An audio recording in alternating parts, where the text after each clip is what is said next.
అంటే ఏ అంశం మీద మాట్లాడు? తొలి విమానం ల్యాండ్ అయింది.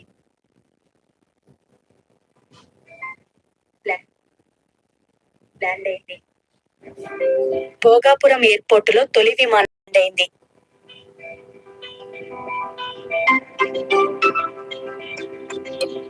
అల్లూరి సీతారామరాజు ఇంటర్నేషనల్ ఎయిర్పోర్టులో ఎయిర్ ఇండియా విమానం విజయవంతంగా ల్యాండ్ అయింది.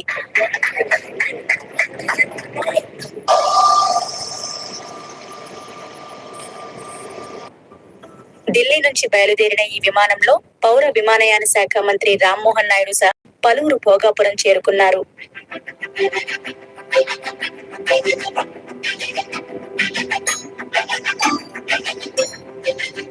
విమానం ల్యాండ్ అయిందంటే ఇక్కడ ఎయిర్పోర్ట్ ప్రారంభమైనట్లేనని రామ్మోహన్ నాయుడు అన్నారు. ఈ ఎయిర్పోర్ట్ ఉత్తరాంధ్రతో పాటు ఒడిశా ప్రజలకు కూడా ఉపయోగకరంగా ఉంటుందన్నారు. 4 నెలల్లో ప్రధాని మోదీ చేతుల మీదుగా ఎయిర్పోర్ట్ ప్రారంభించి పూర్తి స్థాయిలో